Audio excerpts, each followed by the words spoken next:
আওয়ামী লীগ নামে নিবন্ধন পেতে এবং নৌকা প্রতীক বরাদ্দ চেয়ে বাংলাদেশ ইলেকশন কমিশনে উজ্জ্বল রায় নামে এক ভদ্রলোক আবেদন করেছে। আপনারা কি জিনিসটা খুব সহজভাবে নিচ্ছেন, নাকি এর সাথে ওই যে হাসনাত আব্দুল্লাহ বলেছে ক্যান্টনমেন্ট থেকে তার উপরে রিফাইন্ড আওয়ামী লীগের চাপ, সেইটার অলরেডি ব্যর্থতার একটা গ্লানি, তারপরে আওয়ামী লীগ নিষিদ্ধে হোঁচট খাওয়া, এই সব কিছুর কোনো যোগসূত্র আছে? মনে পড়ে যায় 111-এর কথা।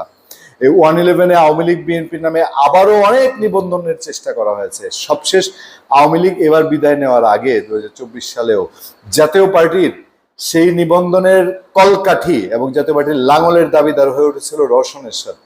ঠিক আছে, বাংলাদেশে এখন পর্যন্ত ইলেকশন কমিশনে ডামি বা ভুয়া দলের চ্যালেঞ্জ করে নিবন্ধন হয়েছে, যত অথর্ব ইলেকশন কমিশনে হোক।